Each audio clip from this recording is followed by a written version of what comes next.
그렇게 한번 옆에 사람에게 인사해 보세요. 금년 한 해 감사했습니다. 금년 한 해 감사했습니다. 한 번 더 옆에 있어줘서 고맙습니다. 옆에 있어줘서 고맙습니다. 네, 여러분 옆에 있어줘서 정말 감사합니다. 함께 하나님을 예배하고 함께 살아갈 수 있어서 행복했습니다. 어느새 2021년이 다 흘러갔어요. 참 빠르기도 하다는 생각을 지울 수가 없습니다. 시편 2편은 다윗을 통해서 기록이 되어 있습니다. 사도행전 13장 30절에는 시편 2편, 7편을 인용하면서 시 첫째 편에 기록된 바와 같이 라고 말을 해요. 그래서 성경학자들은 본 시편은 그러니까 1편이죠. 다윗을 통해서 기록되었다 그렇게 주석을 합니다. 시편 1편은 의인, 하나님을 믿는 자와 악인, 불신자를 대조시켜요. 그래서 5절 6절에 보면은 그 부분이 나오죠. 그러므로 악인들을 심판을 견디지 못하며 하면서 악인과 죄인, 믿는 사람과 불신자를 이렇게 대조시켜요. 마지막 때요 심판 날에 의인이요 믿는 자들은 하나님의 인정을 받습니다. 그러나 믿지 않는 악인들은 하나님께 인정을 받지도 못하고 망한다 그렇게 말씀하고 있습니다. 악인들은 믿지 않는 사람들은 하나님의 인정을 받아야 한다는데 관심이 없습니다. 우리가 우리에게 허락하신 시간 안에서 열심히 살면 되는 거 아니겠는가? 꼭 하나님의 인정을 받아야 합니까? 이렇게 말을 해요. 매번 반복되는 현상은 12월 말일이 가까워지고 연말이 되면 어때요? 착잡한 심정을 갖게 돼요. 마음이 착잡해요. 연초에 계획한 일들이나 각오들을 제대로 성취하지 못했을 뿐만 아니요 정신 차릴 틈도 없이 1년이 어느새 다 지나가 버렸는가 하는 그 허망함을 달랠 길이 없습니다. 더욱이 신앙적으로 지나간 1년간의 삶이 하나님의 인정을 제대로 받을 수 있겠는가 그런 것들을 되돌아보면은 이 마음에 참 참담함을 금할 길이 없어요. 비단 올 한 해만이 그런 것이 아닙니다. 삶 자체에 대해서 그런 생각들이 자꾸 들어와요. 특히 믿는 사람들에게 이런 허망함이 세상 사람들보다 조금 더 충격을 갖고 올 수 있어요. 믿기 때문에. 세상 사람들은 그저 하루하루 살아요. 그리고 온통 세상에 빠져서 세상적인 것들을 추구하면서 사니까 거기서 어떤 보상도 받고 혹은 낭패를 당한다고 할지라도 워낙 목표 자체가 처음부터 허망한 것이에요. 낭패가 있을 수밖에 없어요. 세상의 삶은 낭패의 연속이에요. 그걸 모를 뿐이죠. 하나님의 인정을 받는다? 그런 생각은 안 합니다. 반면에 믿는 사람들은 하나님의 힘주심과 약속 아래에서 최소한의 보람과 의미가 있는 삶을 살게 되어 있어요. 신앙적인 기대만이 아니요 열심을 갖고 있음을 하나님께서 알아주시기를 기대해요. 하나님이 알아주신다.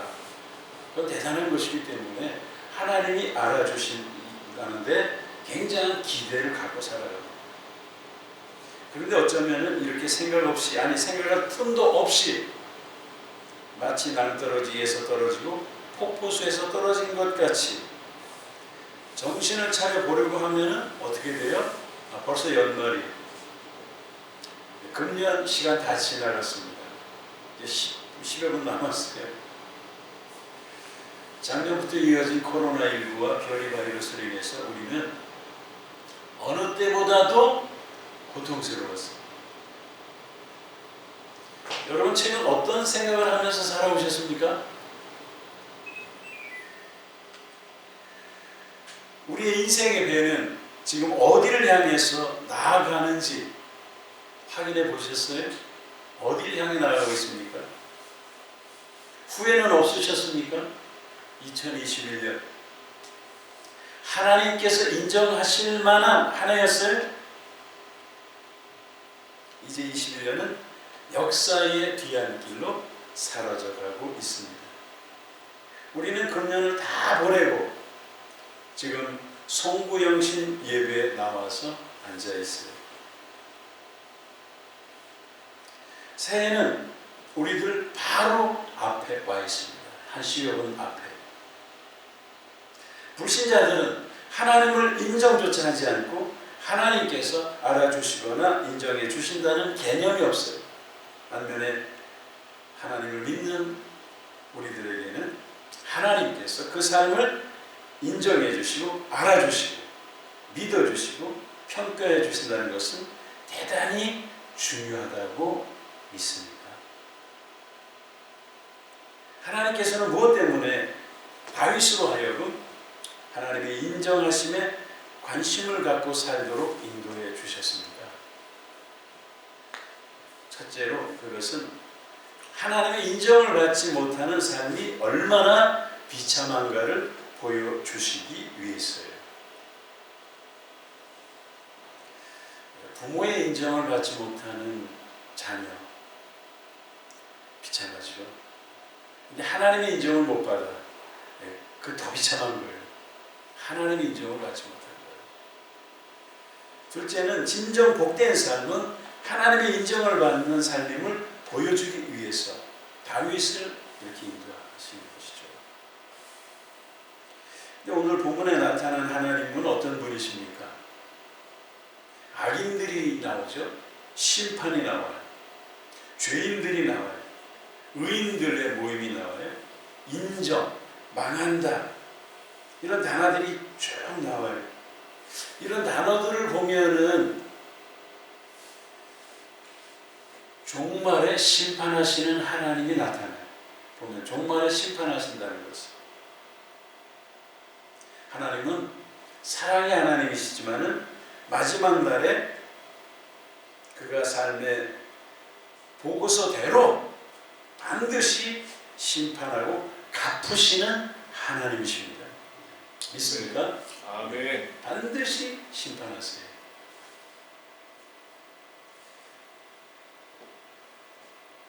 심판하시는 하나님께서 다윗으로 하여금 어떻게 하나님의 인정을 받는 삶을 살도록 역사하셨어요? 첫째는 사무엘상 17장 45절이에요.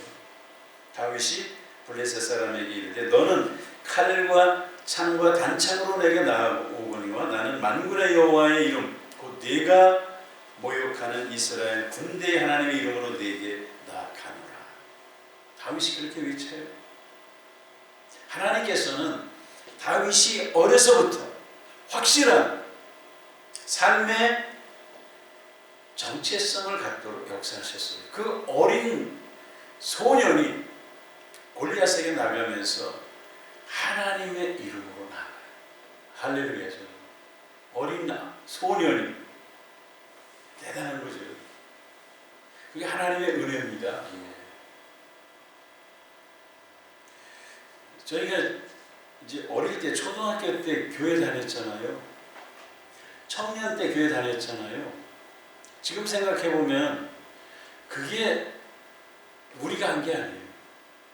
제가 서울에 와서 혼자 자취하면서 요전에 제가 아내한테 그 얘기를 했는데요. 제 방에 제가 창신동 살았습니다. 월세 살았는데 방을 이제 이렇게 치워놓은 와이셔츠 가게에다가 빨간 십자가를 항상 머리맡에 놓고 살았어요. 그거 어떻게 10대 소년이 그 말이 안 되는 거죠. 왜 그랬는지 몰라요. 항상 와이셔츠 그 곽에다가 옛날에 와이셔츠 곽이거든요. 빨간 천으로 나무 십자가를 해놓고 그렇게 살았어요. 지금 생각하면은 뭐 믿음이 있었어요? 그 자체가 하나님의 역사였습니다. 그러니까 다윗이 어릴 때 그렇게 역사하신 거죠. 하나님께서 소년 다윗으로 하나님. 둘째는요, 사도행전 13장 22절에 보면요, 피하시고 다윗을 왕으로 세우시고 증언하여 이르시되 내가 이새의 아들 다윗을 만나니 내 마음에 맞는 사람이라 내 뜻을 이루리라, 이렇게 되어 있어요. 하나님의 마음에 맞는다 하면 곧 하나님께서 다윗을 인정하시고 그의 삶이 하나님께서 알아주시고 인정받도록 역사해 주셨다고 하는 사실이죠. 내 마음에 합한 사람이다. 다윗을 보니까 하나님께서 얼마나 신나겠어요. 얼마나 하나님 마음에 들었으면 내 마음에 합한 사람이다. 최 목사님은 내 마음에 참 합한 사람이 그러면 어떨 것 같아요? 기가 막히지 정말. 안 목사는 정말 내 마음에 합해. 그런 기가 막히죠. 제가요, 젊은 사역자일 때, 제가 그때 파타임 사역자일 때 선임이었어요. 선임. 당회에서 공식 결정을 안 했을 때예요. 선임으로 유치부 전사를 했습니다. 그때 저는 못 들었는데 우리 담임 목사님이 그 하는 얘기를 전해주는데 기분이 그렇게 좋더라고요. 그래서 담임 목사님이 안전도사를 인정해서 당회에 공식 전도사로 이렇게 안건을 올렸는데 통과가 됐다. 그러면서 담임 목사님이 이제 저를 인정하는 그런 내용들을 많이 얘기를 했대요. 근데 기분이 그렇게 좋더라고요. 사람의 인정을 받아도 그렇게 좋은 거예요. 제가 당회에서 신대원을 졸업하고 나서 풀타임 사역자가 될 때, 그러니까 벌써 교인들이 4년을 봤어요. 이 전도사가. 안전도사가 어떤지 봤어요. 그때 풀타임 사역자 될 때 당회가 우리 교회 내부 출신으로는 처음 통과가 되고 그때 기분이 또 굉장히 좋았어요. 사람의 인정을 받고 통과되는 것도요, 그렇게 기분이 좋아요. 그때 정말 얼마나 신이 나든지. 하나님 인정을 해주신다? 그건 너 하나님께서 야, 난 안목사 보면 내 마음이 얼마나 기쁘지. 내 마음에 합한 사람. 그러면은 인생 성공이죠. 예? 하나님이 딱 볼 때 정말 내 마음에 들어 하면 그건 뭐. 근데 하나님께 다윗을 그렇게 인정하셨다는 거예요. 셋째는 본문 앞부분을 보면 하나님께서 다윗에게 하나님의 말씀을 즐거워하며 주야로 묵상하게 하심으로 의인의 삶을 살게 하시고 그의 인생이 형통하도록 역사하세요. 할렐루야. 아멘. 참 놀라운 거예요. 오늘 이 본문에서 주시는 메시지가 뭐예요? 5절 6절에서 믿음으로 사는 사람은 하나님의 인정이 따라온다고 하는 진리예요. 하나님의 인정하심이 따라와. 악인들의 삶은 사람들로부터 인정을 못 받아요. 비난을 받습니다. 그런가 하면 세상적으로 의로운 일을 한 사람도 사람들이 알아줘요. 여러분, 몇 년 전에 일본에서 이수연이라고 하는 젊은 대학생이 죽었어요. 왜 죽었는지 알아요? 언론 봤죠? 네. 일본 사람을 구하고 죽었어요. 이 젊은 대학생이. 그래서 추모식을 해. 그 젊은 대학생을 추모하면서 그 언론에 나와요. 기차역, 전철역에서 이렇게 서 있는데 술 먹은 사람이 떨어졌잖아요. 선로로. 이수연 학생이 그때 선로로 또 뛰어내려가잖아요. 근데 비상벨이 울려. 비상벨이 울리는 건 뭐예요? 전동차가 들어온다는 거예요. 근데 내려가서 술 먹은 사람을 구하고 자기가 죽습니다. 이 젊은 이수연 학생이 죽어요. 그래서 일본인들이 이수연 씨를 지하철 의인이라 이렇게 불러요. 의인으로 인정하고 기념식을 하고 있다는 거예요. 사람들은 세상적으로 의로운 사람들 이렇게 인정을 해줘요. 그렇다면 하나님께서 믿음으로 의인된 사람들을 얼마나 더 귀하게 여겨주시며 인정해 주시겠느냐 이거예요. 믿음으로 의인된 사람들. 6절에 무릇 6절 있습니다. 시작. 무릇 의인들의 길은 여호와께서 인정하시나 악인들의 길은 망하리로다. 아멘. 본 시편의 기록자로 알려져 있는 다윗의 삶을 보세요. 어려서부터 하나님의 인정을 받아요. 사울로부터 죽을 고비를 넘기면서도 그는 자기의 자리를 잘 지켜요. 벗어나질 않아요. 그래서 다윗이 사울을 죽일 수 있었어요. 근데도 자기의 의지를 벗어나지 않아. 하나님의 마음에 합당한 사람으로 인정을 받습니다. 그래서 결국 하나님께서 왕으로 삼아 주시는 거예요. 왕으로 다윗을. 그렇다면 연말에 우리가 자폭하는 수준의 참담함을 무엇 때문에 갖게 되는 거예요? 왜 연말 되면 자꾸 착잡하고 참담한 마음이 들까요? 왜? 그런 문제들은 사실 생각보다 우리의 생각이나 관점이 세속적인 영향을 많이 받거나 성경의 가르침에 예민하지 못할 때 그런 현상이 오는 거예요. 세속적인 가치관에 자꾸 사로잡혀. 아니면 성경 말씀에 예민하지 못해. 그럼 자꾸 착잡해져. 불안해지고. 오병이어의 기적 사건을 보세요. 그 기적을 보면은 어린 소년이 예수님을 따라와요. 그 무리들 속에 섞여 있어요. 보리떡 2개와 물고기 2마리로 도시락으로 가지고 오지 않습니까? 그런데 예수께서 그것으로 5,000명이 넘는 무리들을 먹여요. 그리고 12광주리가 남아요. 그렇다고 그 보리떡 5개, 물고기 2마리를 처음부터 쓰임 받을 거라고 기대하면서 준비했던 건 아니죠. 어떻게 하다 보니 그렇게 됐어요. 예.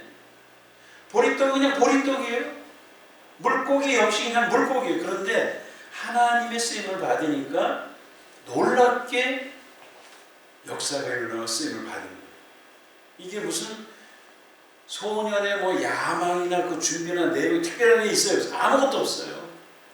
그냥 가지고 도시락 가지고 왔는데 어떻게 하다 보니까 그게 쓰임을 받게 된 것이죠. 제가 아는 사역자 중에요, 규모 있는 교회 목사로 있다가 일산으로 오신 분이 있습니다. 그분이 젊어서부터 그 유명한 교회에서 오래 있었어요. 서초동에 있는. 훈련은, 국제훈련은 그 원장도 했어요. 잘 나갔죠. 근데 이제 그 사모님이 이제 굉장히 불평불만이 컸습니다. 그 사모님이. 그 목사님은 걔도 보람이 있죠. 국제제자훈련은 그것도 했으니까. 공적인 일에, 교회 공헌도 또 많이 했어요. 진영도도 있죠. 전국적으로. 걔도 그 교회가 워낙 유명하고 해서 밖에 나가면 존경도 받죠. 대접도 받죠. 근데 사모님은 그렇지 못한 거예요. 아이들이 잘 컸어요. 사실 따지고 보면 아이들이 잘 큰 것은 사모님이 극성스러워서 그나마 이제 서울에 있는 대학을 보냈습니다. 아이들이. 근데 아이들이 크면 어떻습니까? 엄마 만나는 일은 딱 한 번, 용돈 받을 때만 엄마 만나죠. 다 자기들끼리 엄마를 왕따시키고, 엄마가 어딜 가자고 하면 따라가나요? 안 따라가지, 애들이. 남편은 남편대로, 아이들은 아이들대로 따라 놀아. 그러다 보니까 이 사모님이 너무 힘들어져가지고 큰 위기가 왔습니다. 난 뭐냐? 당신은 잘났다 그래. 교회 가서 대접받고 이렇게 된 거예요. 이게 난 뭐냐 이게. 그래서 그 사모님의 심정이 이해가 되죠. 물론 이제 이 사모님이 그때부터 상담 공부를 했어요. 그대로 있으면 안 되겠으니까 목사님이 상담을 공부시키면서 상담학을 하다 보면서 그게 치유받고 지금 상담소장이 됐어요. 참 놀라운 일이죠. 그 사모님의 심정 이해가 가죠. 왜 그렇습니까? 남편은 나가서 교회적으로나 사회적으로 보람이 있고 대접을 잘 받을지는 몰라도 부인의 입장에서는 아이들 키우랴, 남편 뒷바라지 하랴, 목사님 남편이 집만 돼, 사모님한테. 근데 그 목사님은 혼자서는 아무것도 못해. 정말 사모님이 챙겨주기 전에는 옷도 못 입고 양말도 못 신는.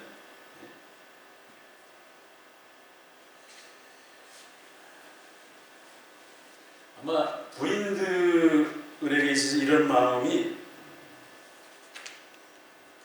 남아 있을 수 있습니다. 원망 불평으로. 난 이게 뭐냐.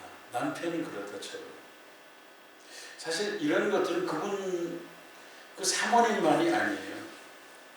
남자들은 뭐 나온 게 있어요. 남자들은 회사 나가면 시달리고 집에 오면 또 시달려. 오죽하면은 연날이면 어때요? 그 쓴술을 그냥 퍼마시겠어요? 남자들. 뭐 술집에 가서 계속 퍼마셔. 참, 이 사람들 보면은, 저러고도 살아남은 거 계속 술 퍼마셔요. 그러다가 이제 어느 날 어떻게 돼요? 회사에서 잘려. 예? 회사 잘려. 그럼 회사 잘리면, 평생 소원이 잠이나 한번 실컷 잤으면 좋겠다고. 회사에서 잘린 게 좋다. 이제 잠이나 자자. 그렇게 생각하죠. 근데 잠자는 거 부인이 그냥 놔둡니까? 네? 부인들 얘기 들어봐요. 집에서 잠자는 남편을 보면 아주 미칠 것 같아요. 부인들 얘기가. 그냥 놔둬요? 자는 꼴을 못 봐주니까 빨리 일어나서 나가라고. 어딜 가? 아무 데나 나가! 남자들이 집에 있으면 안 되는데 여자들 일이 안 되는데 나가라고. 무조건 다 내쫓아요. 부인들을. 다 나가라고. 어딜 가? 아무 데나 나가! 그럼 밥 달라고 그러지 또. 저 웬수 같은 인간은 밥을 꼬박꼬박 3번씩 3식이로 사네. 이 여자분들 얘기도 다 그런 얘기예요. 뭘 말하는 거예요 이게? 모든 인생이 이렇게 고달프다고 하는 사실이에요. 인생은 고달프요. 이것이 우리가 겪는 고달픈 인생인데 사실은 어때요? 그 고달픈 게 아주 중요한 일이에요. 대단히 중요한 거예요. 한 가정이 지켜지는 이유가 남편이 밖에 나가서 일하고 아이들이 큰 것은 모두 다 부인의 희생 덕분이죠. 이 나라가 이만큼 지켜지고 유지되는 것은 이름 없이 빚도 없이 충성하는 모래알 같은 사람들이에요. 그들의 충성으로 한 나라가 유지되고 한 시대가 유지되는 것입니다. 세상 사람들은 근데 자꾸 그런 것들을 우습게 여겨요. 출세해라. 더 위대한 사람이 되라. 자꾸 비교 우위를 점하라고 자꾸만 유혹을 하고 채찍질을 해요. 뺏어라. 어떻게든 짓밟고 서라. 그러나 우리가 믿는 기독교는 그 반대입니다. 우리는 양보하고 저주를 하고 교육을 받습니다.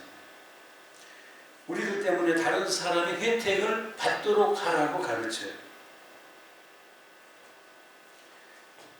이런 문제들에서 스스로 자폭하고 난 도대체 뭔가 그런 생각을 갖게 되는 거예요. 사도행전 6장에 보면요. 스데반의 죽음이 나와요. 그는 지혜와 성령이 충만한 사람이요. 죽어가면서 그의 얼굴은 천사의 얼굴 같다 그렇게 되어 있어요. 천사의 얼굴 같다 하면 외적인 생김새가 아니고 그의 성품과 신앙의 경지가 외부로 배어나온 자태를 말하는 것이죠. 천사와 같은 모습으로 죽습니다. 근데 그의 역할은 뭐예요? 돌에 맞아서 죽는 거예요. 세상에서 죽음은 절대 가치를 인정하지 않습니다. 죽음에 대해 세상에서 무슨 가치를 의미를 두어요? 역사적으로 민영환이나 안창, 도산 안창호 열사 같은 국가를 위해서 또는 의를 위해서 순국하는 사람들이 있어요. 그러나 그것은 그래도 세상적인 논리에서는 패자죠, 패자. 저항이고 세상은 승자에게만 면류관을 씌워주죠. 그러나 성경은 그렇지 않습니다. 하나님의 백성에게 요구하는 것은 희생이요 죽음이요. 이것은 이미 예수 그리스도의 십자가에서 널리 선포되어 있어요. 빌립보서 2장에 의하면 하나님께서 이를 가장 기쁘게 여기셨다 말씀하고 있어요. 예수께서 하나님의 뜻을 따라 사람으로 이 땅에 오셨고 죽음까지 순종하셔요. 하나님께서 우리에게 뭘 요구하세요? 희생을 요구하세요. 우리에게 맡겨진 일은 세상적인 관점에서 보면은 대단히 별 볼 일 없는 일이에요. 감추어지고 희생하고 손해보는 일이에요. 세상 사람은 다 싫어해요. 우리가 희생당하고 그 희생으로 꽃과 열매는 다른 곳에 또 나타나요.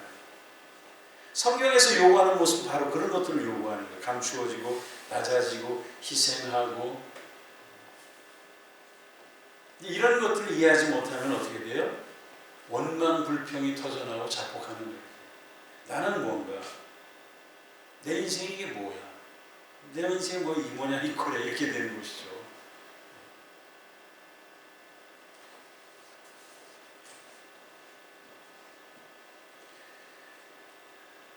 서두에 말한 보리떡 5개와 물고기 2마리 똑같은 거예요. 그것을 어떻게 쓰시느냐? 누구 손에 달려있어요? 하나님의 손에 달려있는 것이죠. 하나님의 손에.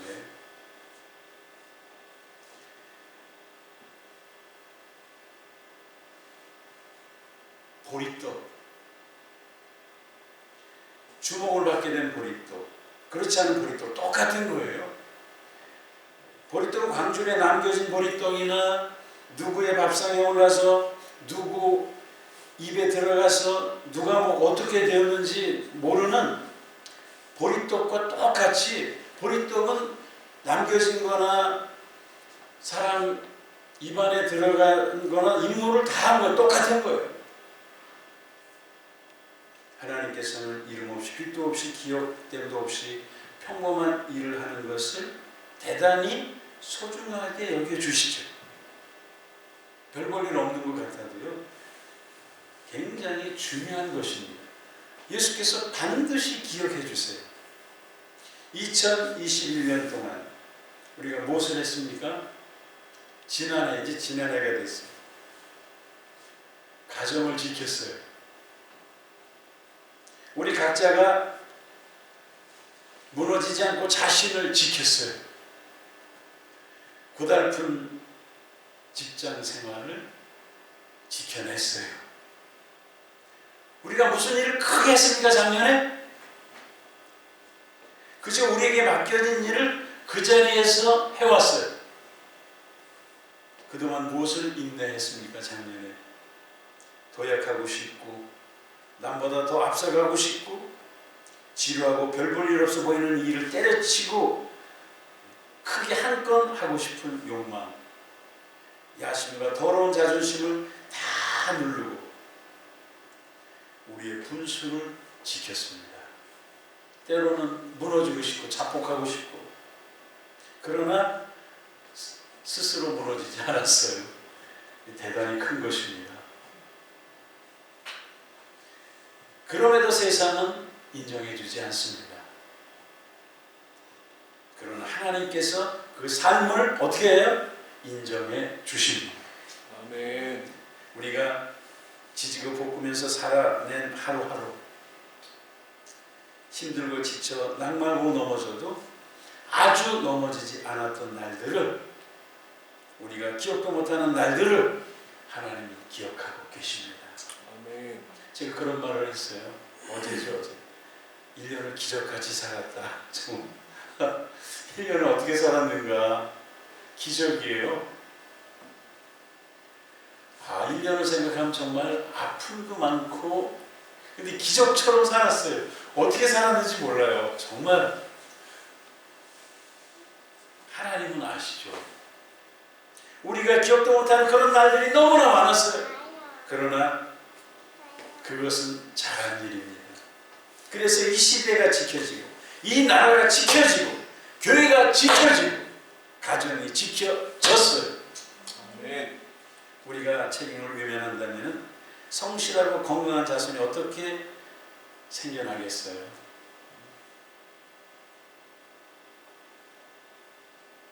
무엇을 보고 배우겠습니까? 후손들이 무슨 보호를 받겠어요?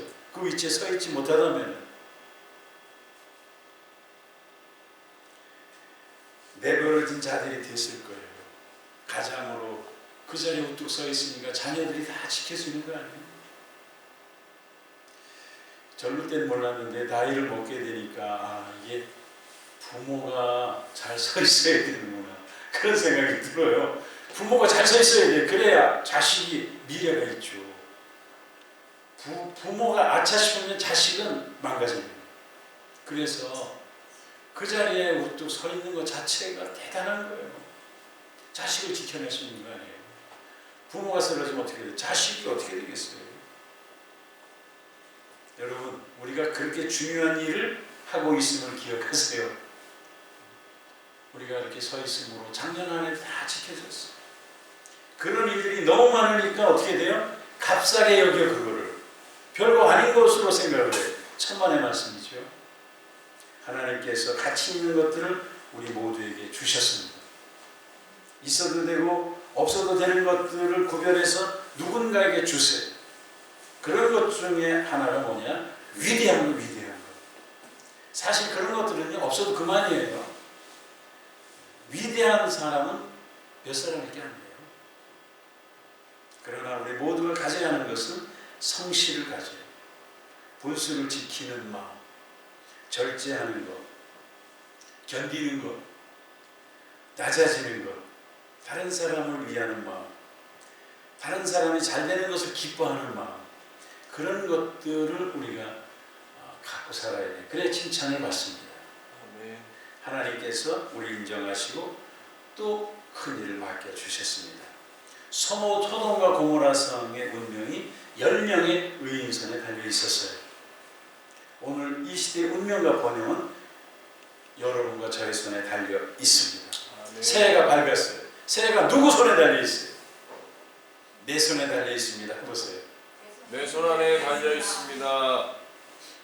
한이 맞지? 승리인가? 헷갈려. 승리. 내 손 안에 달려 있습니다. 내 손 안에 달려 있습니다.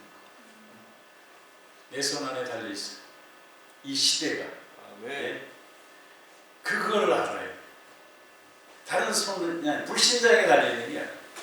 우리가 이 나라를 지키고 있고 교회를 지키고 있고 가정을 지키고 있어요. 우리가 이 일을 하지 못했으면 벌써 세상은 죄악으로 망하고 말았을 것입니다. 바라기는 우리가 인생을 다 살고 하나님 앞에 서는 날 착하고 충성된 종아 네가 적은 일에 충성하였으면 내가 많은 것을 내게 맡기리라.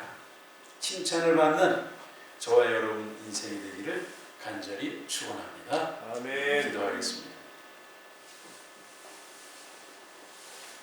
사랑하시는 하나님, 새해를 주셔서 고맙습니다.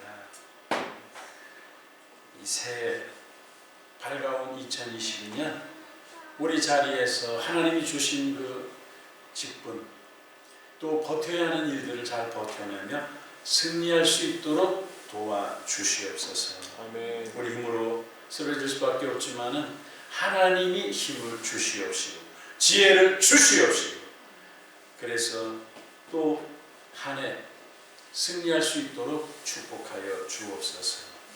예수님의 이름으로 기도합니다. 아멘. 찬송가 550장입니다.